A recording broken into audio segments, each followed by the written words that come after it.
The pack called it an honor. Alpha Gareth claimed she was saving the town, but as Sienna stood shivering in the snow, watching the taillights of the truck fade into the dark, the truth was undeniable. This wasn't a sacrifice to a god. It was a cold-blooded disposal. The Silver Pines wolves were broke, desperate, and terrified of the monster living in the ruins. But the council made a fatal mistake that night. No one checked who the monster really was. The village didn't realize that by offering Sienna to the beast, the pack had just handed the key to its own destruction, to the very king betrayed 10 years ago. The neon sign of Sal's diner flickered with a dying buzz, casting a sickly pink light over the rain-slicked pavement of Oak Haven. Inside, Sienna Cole wiped down the laminate counter, her movements mechanical. The smell of grease and stale coffee had permeated her pores years ago, a scent she feared she would never scrub away. At 23, Sienna was an anomaly in the Silver Pines pack. She wasn't an Omega by birth, but she was treated like one by debt. Her parents had died in the territorial skirmishes of 2014, leaving her with nothing but a rusted 2009 Honda Civic and a pile of medical bills the Pack Council graciously absorbed, which meant she effectively belonged to them until the debt was paid. "Sienna, quit daydreaming," Sal barked from the kitchen. Sal was a human who knew about the wolves, mostly because the Alpha, Gareth Blackwood, forced him to pay protection money. "I'm moving, Sal," she muttered, tossing the rag into a bucket of grey water. Her phone buzzed in her apron pocket. It wasn't a text. It was the emergency alert tone. A pack summons. Mandatory assembly. Town hall. 8 p.m. Attendance required for all unmated adults. Sienna's stomach dropped. Mandatory assemblies usually meant two things. Alpha Gareth needed money, or someone had broken a law. She untied her apron, ignoring Sal's protests, and ran out into the rain. The town hall was a suffocating space of dark wood and nervous sweat. The Silver Pines pack had once been prosperous, but under Gareth's leadership, they were rotting from the inside out. Investments had failed, alliances had crumbled, and a strange blight was killing the timber on their territory. Sienna squeezed into the back row, trying to make herself invisible. She saw Lydia, Gareth's daughter, standing near the front. Lydia was wearing a designer coat that cost more than Sienna's car, whispering to her friends and casting sneering looks at the debt-class wolves in the back. Alpha Gareth Blackwood took the stage. He looked tired. His once black hair was greying, his suit ill-fitting. He didn't look like a leader. He looked like a man cornered. "Family," Gareth began, his voice amplified by a crackling microphone. "You know the struggles we face. The winter has been harsh. The blight is spreading." A murmur went through the crowd.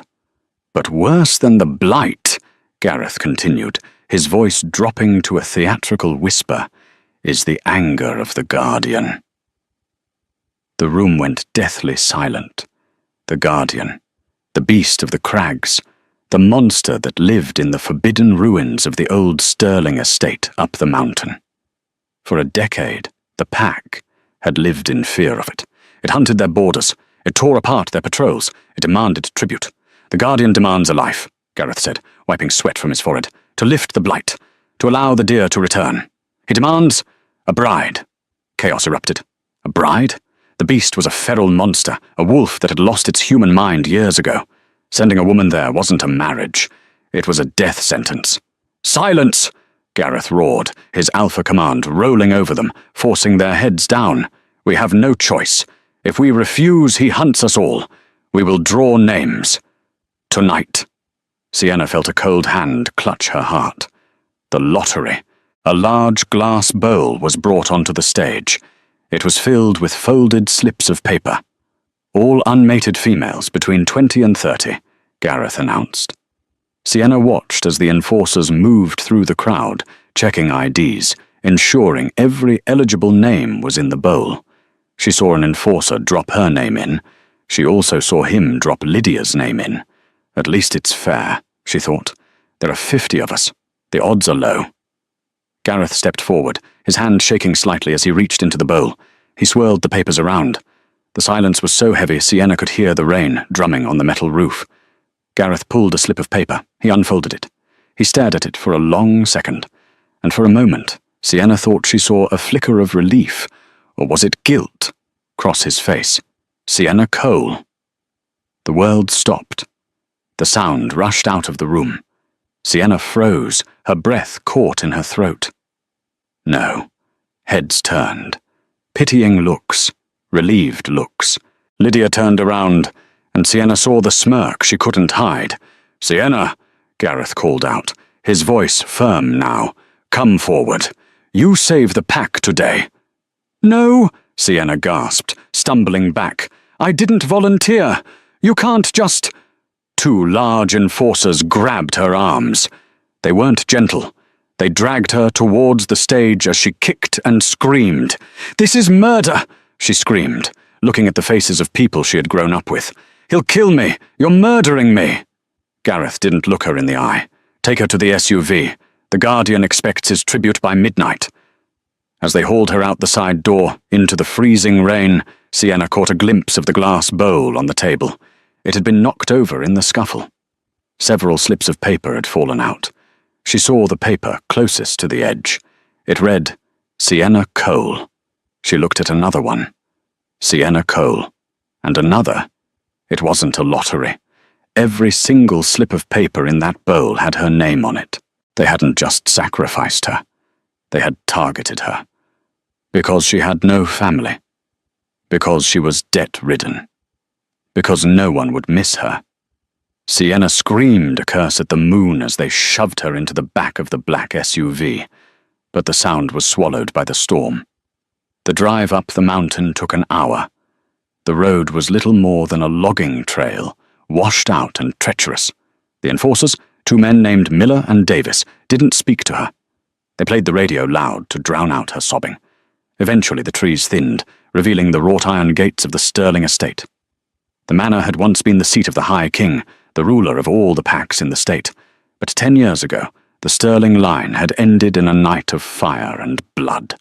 The official story was a rogue attack. The rumors said it was an internal coup. Now it was a ruin. Vines choked the stone walls. The windows were shattered teeth. Miller stopped the SUV at the gates. He unlocked the back door. "Get out," he said, not looking at her. "Please," Sienna begged, her voice hoarse. She was wearing her diner uniform and a thin coat. The snow was falling now, thick and wet. "Please, Miller. You know me. I gave you free coffee when your wife was sick." Miller flinched, his jaw tightening. "I'm sorry, Sienna. It's the Alpha's orders. If we don't leave you, the beast comes for the town." He grabbed her arm, pulled her out, and shoved her through the rusted gap in the gates. "Don't look back," Davis said. They scrambled back into the car, reversed hard, and sped away. Sienna watched the red taillights vanish, leaving her in absolute, suffocating darkness. She was alone. The wind howled through the skeletal trees. Sienna hugged herself, her teeth chattering so hard her jaw ached. She had two choices, freeze to death here, or try to find shelter in the ruins. She chose the ruins. She walked up the long, cracked driveway. The manor loomed over her, a gothic nightmare against the grey sky.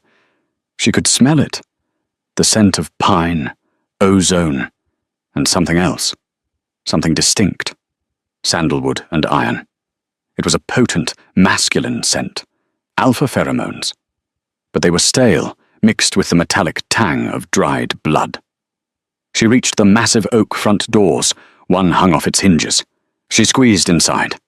The grand foyer was covered in snow that had drifted in through the roof. A grand staircase swept up into the shadows. "Hello?" she whispered. A low growl vibrated through the floorboards. It was a sound so deep she felt it in her bones rather than heard it. Sienna froze.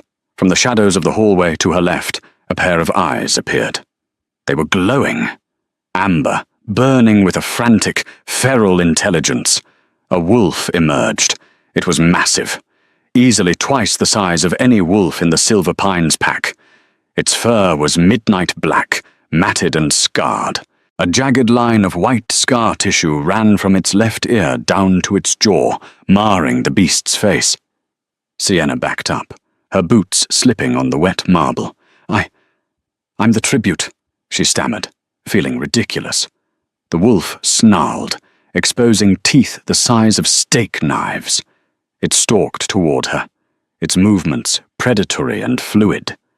It didn't look like a mindless beast. It looked like an executioner. Sienna hit the wall. There was nowhere to go. The wolf lunged.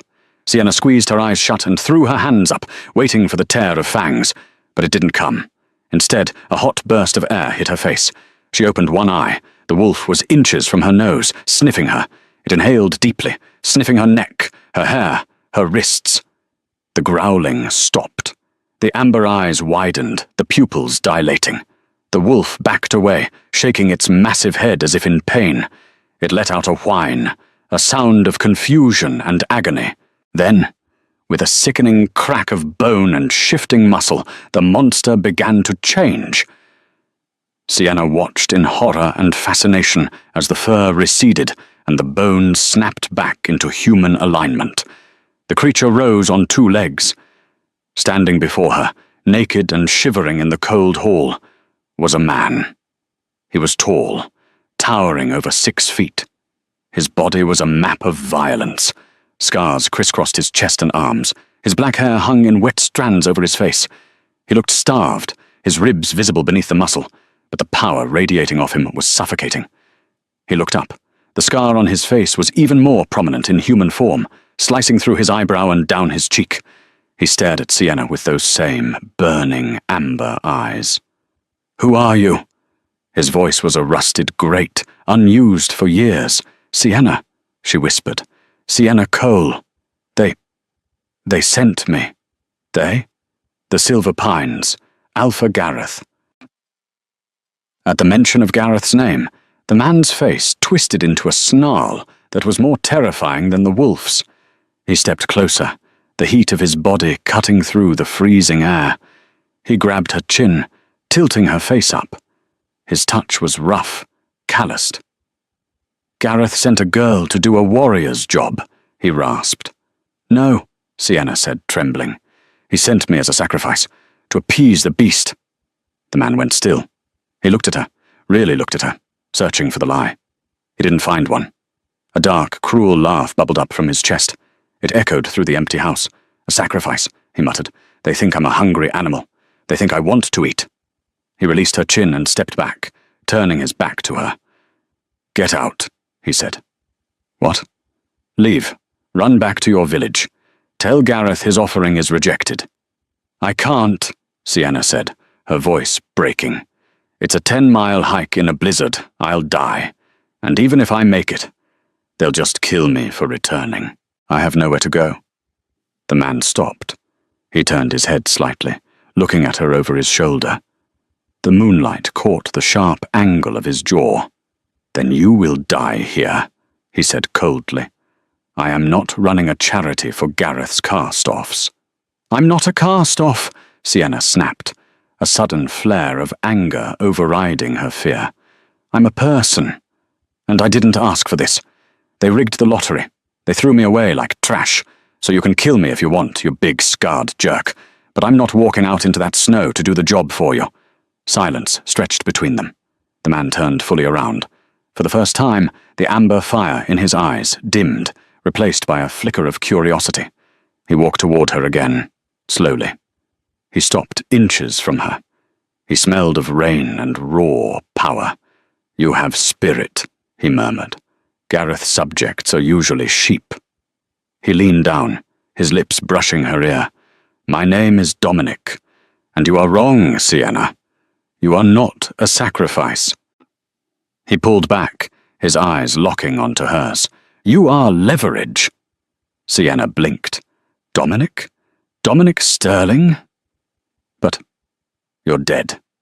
The High Alpha King died 10 years ago." "Did he?" Dominic smirked, a jagged, terrifying expression. "Or did his beta, Gareth Blackwood, stab him in the back, poison his wolf, and leave him here to rot, telling the world he was a hero?" Sienna's breath hitched. The history she had been taught, the tragic death of the king, the rise of Gareth as the savior of the region, it was all a lie. "You're the king," she whispered. "I was the king," Dominic corrected, his face hardening. "Now I am the monster they made me. And you—" He reached out, his hand wrapping around the back of her neck. He didn't squeeze, but the threat was there. "You are going to help me take it all back." Leverage. The word hung heavy in the freezing air between them. Sienna shivered, not just from the cold, but from the sheer proximity of the man who claimed to be the dead High King. Dominic didn't offer her a coat. He didn't offer comfort. He turned away, his massive scarred back to her, and began walking towards the grand staircase. "Follow," he commanded. It wasn't a request. Sienna hesitated. Her instinct was to bolt for the door, but the image of the endless, snowy darkness outside stopped her. He was right. Gareth had sent her here to die. If she ran, she froze. If she went back, they'd finish the job. This terrifying stranger was currently her only option. She followed him up the sweeping, unstable staircase, her boots crunching on fallen plaster. The house was a carcass. The roof had caved in several places, letting moonlight and snow slice through the darkness. They passed grand portraits slashed with claw marks. His own claws, she realized. He led her into what used to be a master suite wing. The door to the main bedroom was heavy oak, reinforced with crude iron bars bolted into the frame. Locks meant to keep something in, not out. He shoved the door open. Inside, it was surprisingly habitable. A large fireplace crackled with thick logs, throwing orange light and desperate warmth into the room. A massive four-poster bed sat in the center, piled with furs that looked like they had been hunted, not bought. "Sit by the fire," Dominic growled, stalking toward a heavy wooden wardrobe, "before you freeze to death and become useless to me." Sienna didn't argue. She practically ran to the hearth, sinking onto a worn bearskin rug, holding her numb hands out to the flames. The heat stung her frozen skin, a painful relief. She watched him as he pulled on a pair of rough denim jeans, covering his nudity but not the menace of his presence. He threw a heavy wool sweater at her. It smelled of wood smoke and that intense, masculine sandalwood scent that made her head spin slightly. "Put it on. You look pathetic in that diner rag." She pulled the sweater over her uniform. It swallowed her frame, hanging down to her knees. "You said you were Dominic Sterling," Sienna said, her voice gaining a little strength with the warmth. "Gareth told us you died fighting off 100 rogues. He built a statue of you in the square." Dominic let out a sharp, barking laugh. He grabbed a metal poker and jabbed at the fire logs aggressively. "A statue? How touching. Did he mention the part where he invited me for a drink to celebrate the pact anniversary? The part where he laced my whiskey with wolfsbane and silver nitrate?" Sienna gasped. Wolfsbane weakened a wolf, silver burned them. Together it was agony. Dominic turned, the firelight illuminating the ruin of his face. "It didn't kill me. He knew it wouldn't. He wanted the throne, but he was too cowardly to challenge me to an alpha duel. So he poisoned my mind. The cocktail he gave me. It severed my connection to my human side. It locked me in my wolf form, feral, insane with pain and rage." He pointed the hot poker at her. 10 years, Sienna. 10 years I spent trapping my own mind inside a beast's body, hunting deer in my own gardens, howling at the moon while Gareth dismantled my legacy and turned my packs into poverty-stricken ghettos. The horror of it washed over her. The beast wasn't a monster. He was a prisoner in his own body. "How did you turn back tonight?" she asked softly. Dominic's eyes narrowed. The amber fire dimmed slightly, replaced by a confusing flicker of emotion she couldn't read. He looked away. The rage finally burned hot enough to break the chemical hold. "About 6 months ago, I started having moments of clarity. Moments where I could shift back for an hour. Maybe 2. He turned back to her, his expression hardening into stone. "But tonight was different. Tonight, you walked in." And the wolf calmed down. He stepped closer, towering over her as she sat on the rug. He leaned down, inhaling sharply near her neck. Sienna froze, her heart hammering against her ribs. "Why do you smell like that?" he demanded, his voice low and dangerous. "Like what? Grease and cheap soap?" "Like home," he whispered, almost to himself. Then he jerked back, disgusted. "Gareth's little joke. Sending me something sweet before he tries to kill me for good." "He's not trying to kill you," Sienna argued feebly. "He's terrified of you." "He is terrified of the wolf," Dominic corrected. "If he knew the man was back, if he knew the High King was sane, he wouldn't send tributes. He'd send an army to burn this place to the ground with me inside it. Which is why you are going to help me ensure he never gets the chance." Sienna woke with a gasp, disoriented. She was warm, buried under piles of heavy furs. Sunlight streamed through a grimy window. For a second, she thought she was back in her tiny apartment over the laundromat. Then she saw the claw marks on the walls. Memory rushed back. The lottery. The drive. The beast. Dominic. She sat up. The room was empty. The fire had burned down to embers. She was still wearing his massive wool sweater.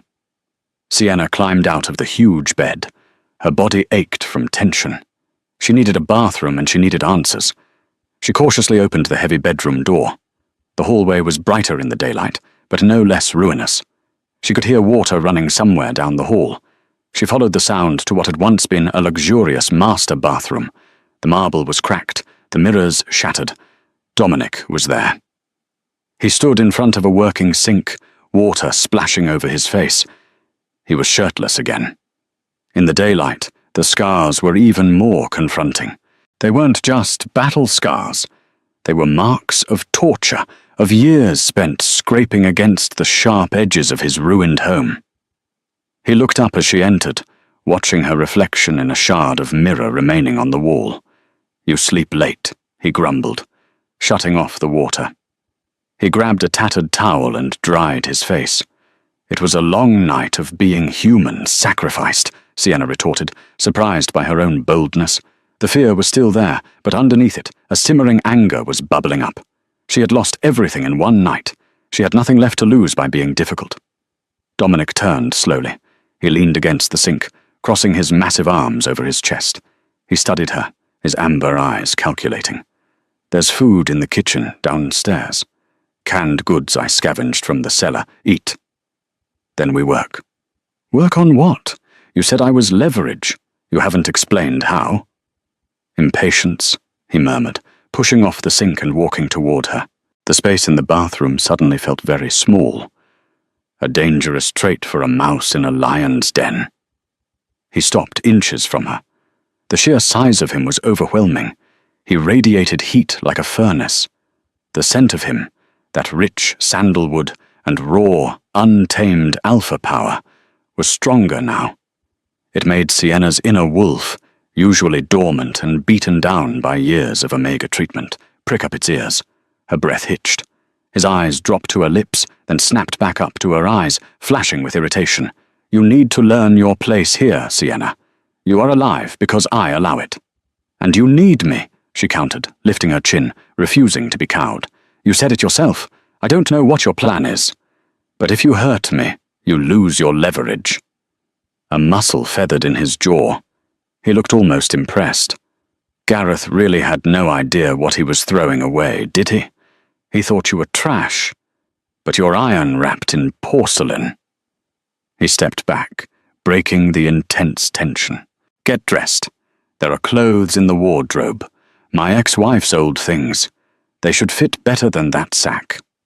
He mentioned a wife, casually, but Sienna saw the tightening around his eyes. The betrayal 10 years ago had cost him everything, including his family. Sienna found the clothes. They were dusty, out of fashion by a decade, but luxurious cashmere and durable denim. It felt strange to wear the clothes of a dead queen in her ruined castle, monitored by her feral husband. When she got downstairs, she found Dominic in what used to be the Great Hall. He had cleared a large oak table and laid out a map. It was old, hand-drawn, showing the territories of the 5 packs that used to make up his kingdom. He threw a can of peaches and a hunting knife onto the table for her. Silver Pines is starving, Dominic said, pointing to the section of the map where her town lay.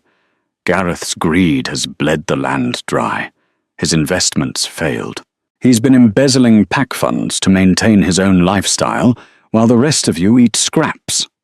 Sienna opened the can with the knife, eating the peaches straight from the tin. We knew things were bad. We didn't know he was stealing. He is Desperation Incorporated, Dominic sneered, which is why he sent you. He needs the blight lifted so he can restart logging operations, bring money in. He thinks appeasing the Guardian will magically fix the ecosystem he destroyed with overharvesting. So what do we do? You want me to go back and tell everyone the truth? No, if you go back now, he'll kill you as a failed offering and spin a lie that the beast rejected you. Dominic leaned over the table, his hands planted on the map. We have to make him come here. How? By making him believe it worked. You are going to stay here, a week, maybe 2. We will let the pack believe the sacrifice was accepted. And then? Dominic smiled, and it was the most terrifying thing she had ever seen. It was a smile promising violence. And then, Sienna, you are going to escape. You are going to run back to Oakhaven, traumatized, crying, and tell Gareth that the beast has been soothed, and that the beast has invited the Alpha to the manor to forge a new treaty. Sienna stared at him. You want to lure him into a trap. I want to lure him to his execution, Dominic corrected. He will come because his greed demands it. He'll think he can control me, and when he walks through those doors, he slammed a fist onto the table, making the map jump. I will take back what is mine. Sienna's heart pounded. It was treason. It was a suicide mission. But then she remembered the glass bowl. She remembered every slip of paper saying Sienna Cole. Gareth had sentenced her to death without a second thought. Why should she protect him? Okay, Sienna whispered. I'll do it. Dominic looked at her, his expression softening just a fraction. Good. Suddenly Dominic's head snapped towards the front doors. His nostrils flared, inhaling deeply. A low growl started in his chest, vibrating through the table Sienna was leaning against. What is it? She asked, alarmed by the sudden shift in his demeanor. His amber eyes burned with sudden, feral intensity. He looked at Sienna, then towards the door. Trespassers, he snarled, his voice dropping an octave, the human cadence slipping away. Silver Pines sent. Enforcers. He grabbed Sienna's arm, his grip bruising. They're coming to check the body, to make sure you're dead. The heavy oak doors of the Sterling Manor groaned under the weight of a fist. The sound echoed through the cavernous hall like a gunshot. Dominic moved with a speed that blurred the air. He didn't gently guide Sienna. He practically threw her towards the shadowed alcove beneath the grand staircase. Stay, he hissed, his voice already distorting into a growl. If you breathe too loud, you die. Sienna huddled into the darkness, pressing her hand over her mouth. The dust in the tight space threatened to make her sneeze, but terror was a powerful suppressant. Through the slats of the rotting wood paneling, she could see the foyer. The doors were kicked open. Snow swirled in, followed by 2 figures. Sienna recognized the first. Miller, the enforcer who had driven her here. The second was a man she knew only by reputation. Jax, Gareth's head of security. Jax was a sadist who enjoyed his job too much. Smells like rot, Jax muttered, stepping onto the marble. He held a high-powered flashlight in one hand and a silver-tipped cattle prod in the other. And wet dog. I told you, Miller said, his voice shaking. We left her at the gate. The beast took her. We shouldn't be here, Jax. The stories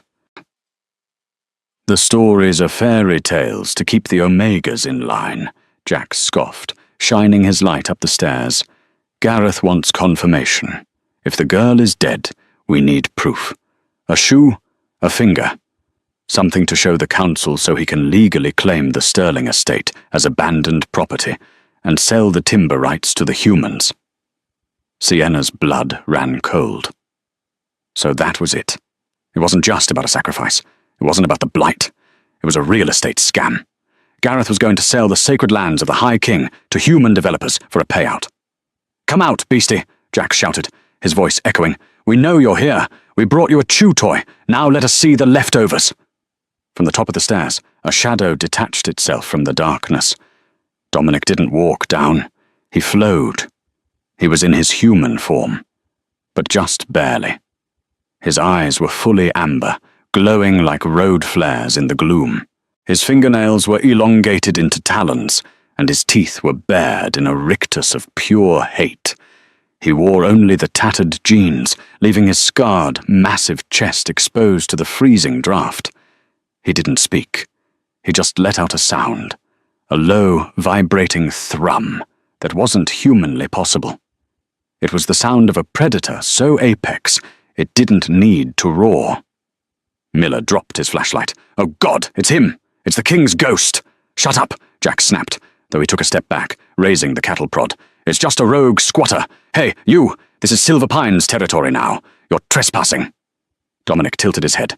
The movement was jerky, unnatural. He took a step down. The wood cracked under his bare foot. "Mine," Dominic rasped. The word sounded like rocks grinding together. "Not anymore, freak," Jax sneered. He thumbed the switch on the cattle prod. Electricity crackled blue and angry. "Gareth Blackwood owns this mountain. Now where is the girl?" Dominic laughed. It was a dry, wheezing sound. "Consumed." Sienna squeezed her eyes shut. He was playing the part. "Good," Jax said, relaxing slightly. "Did you leave any pieces? We need a souvenir." Dominic moved. It happened so fast, Sienna almost missed it. 1 second he was on the stairs, the next he was in front of Jax. He didn't shift into a wolf. He didn't need to. He backhanded Jax with enough force to lift the 200-pound man off his feet and send him flying across the foyer. Jax hit the stone wall with a sickening crunch and slid down, unconscious. Miller screamed and fumbled for his gun, but Dominic was already there. He grabbed Miller by the throat, lifting him into the air with one hand. Miller's feet dangled a foot off the ground, kicking helplessly. "Please," Miller choked out. "Please, I didn't want to—" Dominic brought his face close to Miller's. "Tell Gareth," he whispered, his voice gaining a terrifying clarity, "that the sacrifice was delicious. Tell him the Guardian is pleased. Tell him the debt is paid." He tightened his grip, cutting off Miller's air completely for a terrifying 5 seconds before throwing him toward the open door. Miller landed in the snow, gasping. "Take your trash," Dominic growled, gesturing to the unconscious Jax. Miller scrambled up, adrenaline fueling him. He grabbed Jax by the collar of his coat and dragged him backward through the snow, terrified eyes locked on Dominic the entire time. "Go!" Dominic roared, the sound shifting into a bark at the end. Miller didn't need to be told twice. He hauled Jax into the night, the sound of the SUV engine revving, moments later confirming their retreat.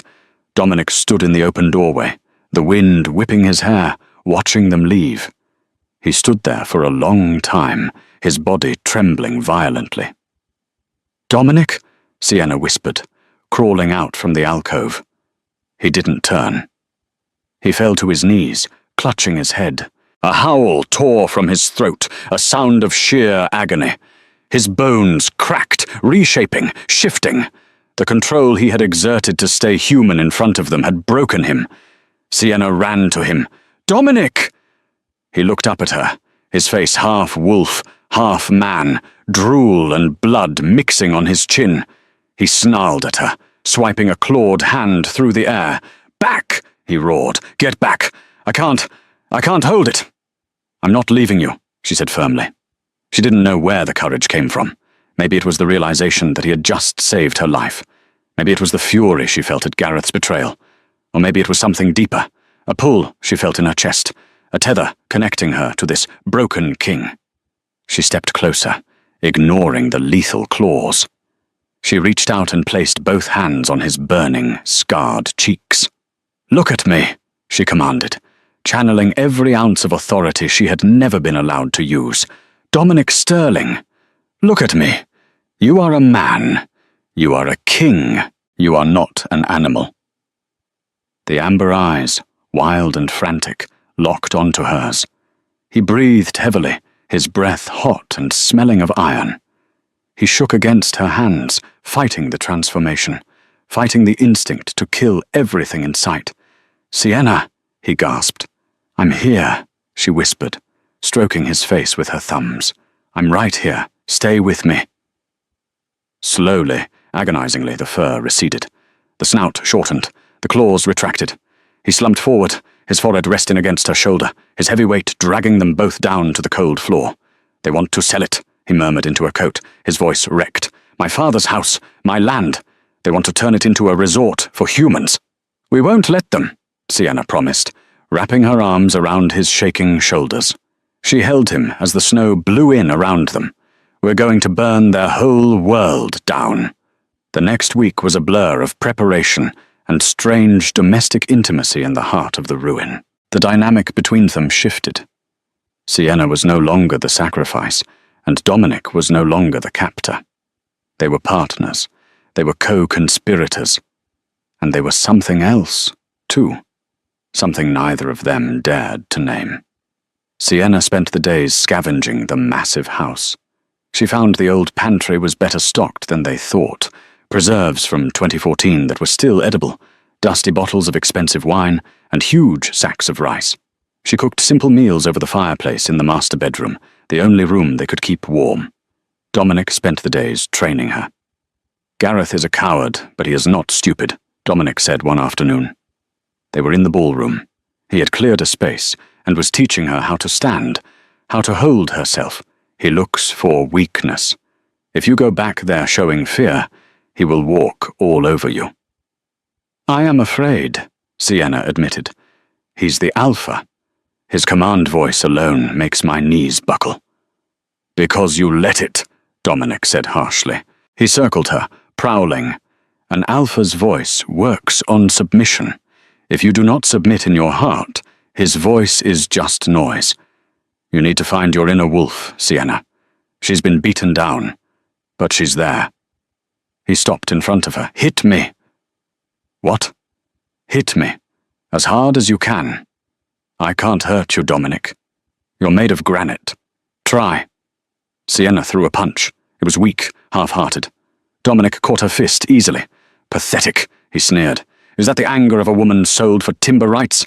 Is that the fury of a girl whose parents died for a pack that treats her like garbage?"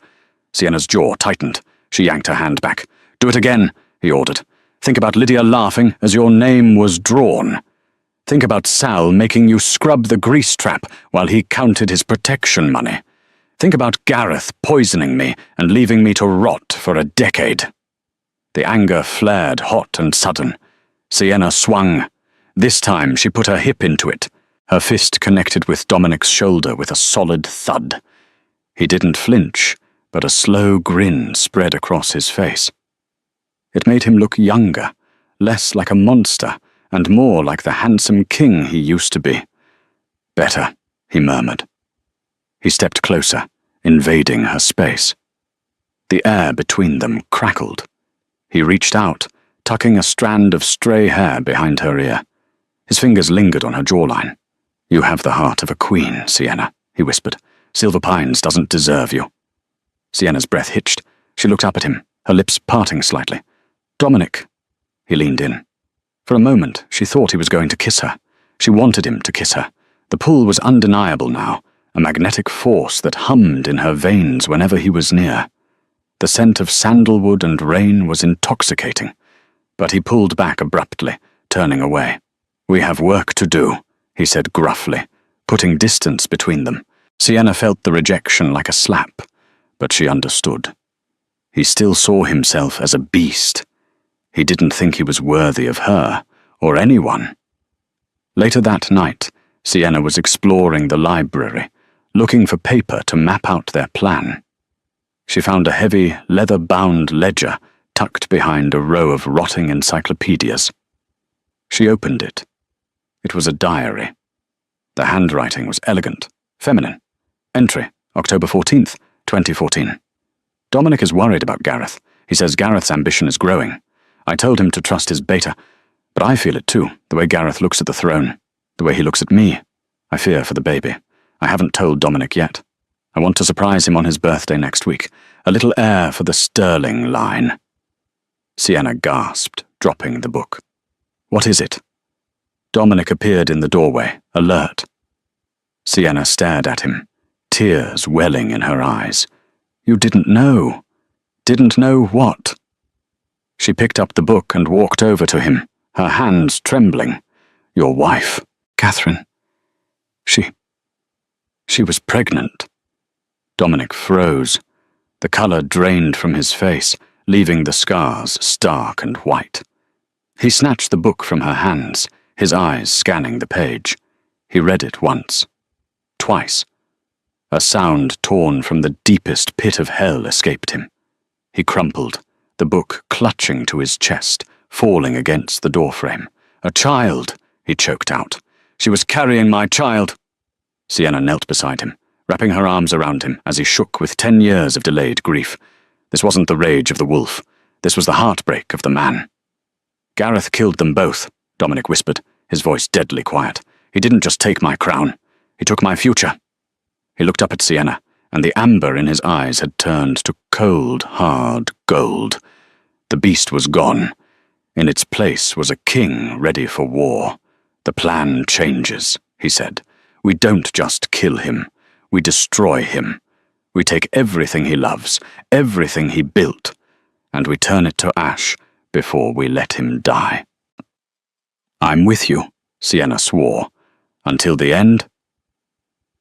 2 days later, the time had come. Sienna stood by the front door. Dominic had spent an hour carefully ripping her clothes, artful tears that suggested a struggle but preserved her modesty. He had rubbed dirt and ash onto her face and arms. "You remember the script?" he asked, checking her appearance one last time. "I remember," she said. Her heart was pounding, but her hands were steady. "You run to the town. You collapse at Sal's diner. You tell them the beast has spared you because you are of pure blood, and that the beast demands Gareth come alone to the manor to sign the Treaty of Transfer," Sienna finished, "to officially hand over the land rights in exchange for lifting the blight. Exactly. Greed will blind him. He thinks I'm a mindless animal that he can trick into signing a paper.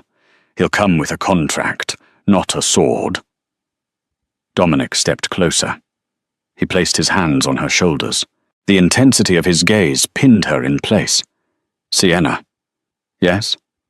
"If this goes wrong, if he hurts you—" "He won't," she said confidently, "because he needs the money, and because I know you're coming." Dominic hesitated, then leaned down and pressed his forehead against hers. It was an intimate gesture, a wolf greeting. "Be safe, little wolf," he whispered.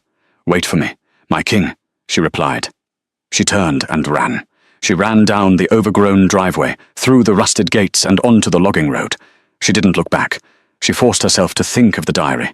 She forced herself to think of the baby that never was. She forced herself to think of the years of slavery she had endured. By the time she reached the outskirts of Oakhaven, she didn't have to pretend to be exhausted. She was gasping for air, her legs burning. She stumbled onto Main Street. It was midday. People were walking around, heads down, miserable. Sienna let out a scream, a blood-curdling shriek that stopped traffic. "Help me!" she cried, collapsing onto the wet asphalt in front of the diner. "Please, help!" Doors flew open. People rushed out. She felt hands on her, lifting her up. "It's Sienna!" someone shouted. "She's alive! Impossible! Get the Alpha! Get Gareth!" Sienna let her head loll back, feigning semi-consciousness. Through her eyelashes, she saw the crowd part. Gareth Blackwood approached. He looked older than he had a week ago. He looked annoyed. "What is this?" Gareth demanded, pushing through the crowd. He stopped when he saw her. His eyes widened in genuine shock. You're supposed to be dead." Sienna grabbed his lapel with a muddy hand, pulling him close. She widened her eyes, making them look manic. "He accepted me, Alpha," she rasped, loud enough for everyone to hear. "The Guardian accepted me. The Blight. He says he will stop the Blight." A murmur of hope went through the crowd. "He wants to deal," Sienna whispered urgently to Gareth. "He knows you are the true leader. He wants to give you the mountain. He wants to sign it over to you. Tonight." Gareth's eyes lit up. The greed was instant, overriding his suspicion. "He wants to sign it over?" "Yes. But only you," Sienna said, delivering the killing blow. "He says only the Alpha is worthy of his presence. If you go tonight, the mountain is yours. The timber, the land, all of it." Gareth stood up, straightening his coat. He looked at the hopeful faces of his pack, then at the girl who offered him a fortune. "Get her some water," Gareth barked at the crowd, "and prepare my car. I have a meeting with the Guardian." Sienna slumped back into the arms of a sympathetic baker, hiding her smile. "Got you." The storm outside mirrored the violence about to unfold inside. Thunder rattled the remaining window panes of Stirling Manor as headlights cut through the gloom. Gareth Blackwood had arrived. Sienna stood at the top of the grand staircase, her heart hammering against her ribs. She had played her part perfectly. Gareth had come alone, his greed outweighing his caution. He carried a leather briefcase, guarding it closer than he guarded his own soul. The front doors creaked open.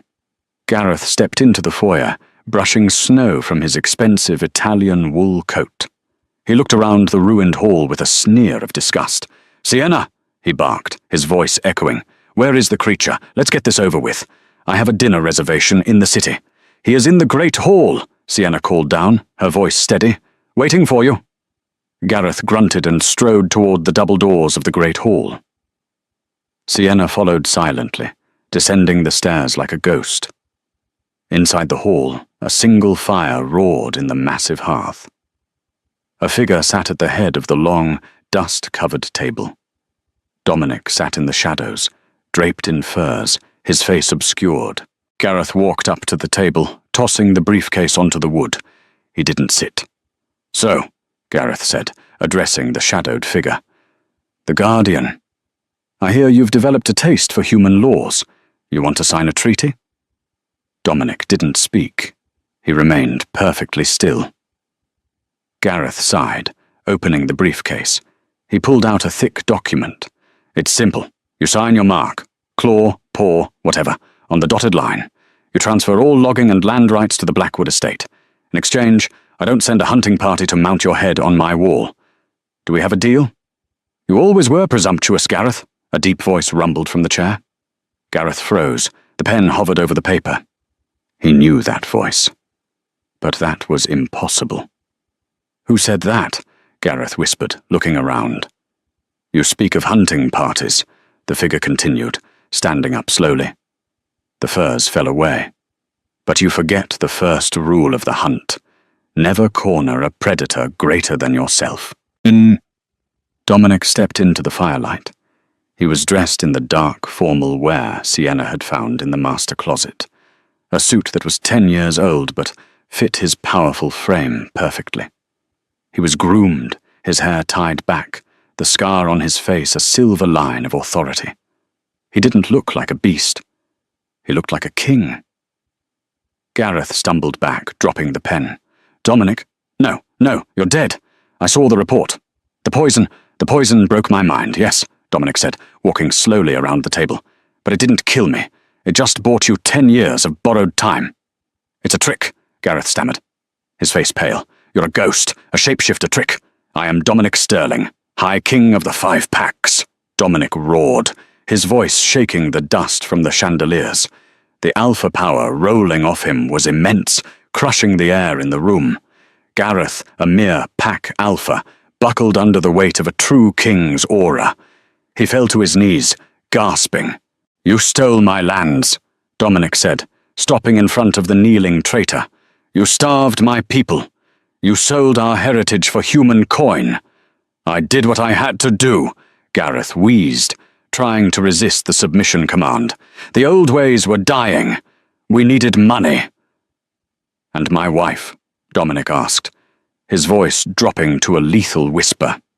"Did you need to kill Catherine?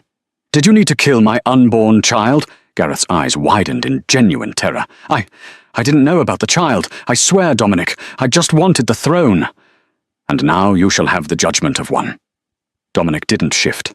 He didn't need claws. He reached down, grabbing Gareth by the throat with one hand, lifting him effortlessly into the air. "Sienna!" Gareth choked out, his legs kicking. "Help me! I'm your alpha!" Sienna stepped into the light, standing beside Dominic. She looked at the man who had treated her like a slave, who had rigged a lottery to send her to her death. "No," Sienna said coldly. "You're just a thief." Dominic tightened his grip. "For the crimes of treason, regicide, and the betrayal of the Pack Code, I sentence you to death." With a sickening crack, it was over. Dominic dropped the lifeless body of Gareth Blackwood onto the stone floor. Silence filled the room, heavy and final. Then the sound of engines outside. Lots of them. Sienna rushed to the window. "It's the Pack," she said. "Miller, Jax, everyone." They followed him. Dominic walked to the double doors. He threw them open. Outside, dozens of headlights illuminated the snow. The enforcers, the elders, the regular Pack members, they were all there, weapons drawn, unsure of what had happened. Dominic stepped out onto the porch. He threw Gareth's body down the stairs, rolling it to the feet of the shocked crowd.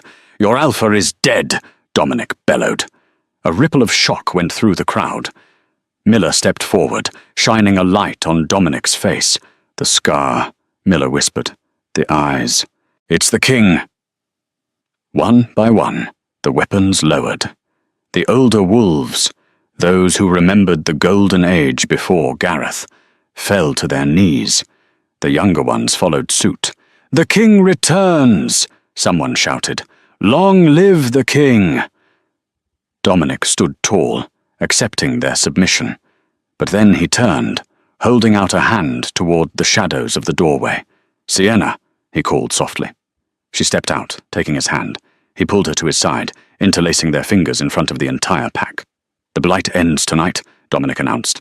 "We will rebuild, not as slaves to debt, but as warriors." And standing beside me, he looked down at her, his amber eyes full of warmth and promise, "will be the woman who saved the kingdom." Sienna looked out at the sea of bowing wolves.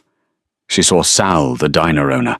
She saw Lydia, Gareth's daughter, weeping silently in the back. She saw the people who had sacrificed her. But she felt no fear. She was holding the hand of the monster who had become a king, and for the first time in her life, she was home. And that is the story of how a rejected sacrifice brought a king back from the dead. The Blackwood Pack thought they were getting rid of a problem, but instead, they crowned a queen. It makes you wonder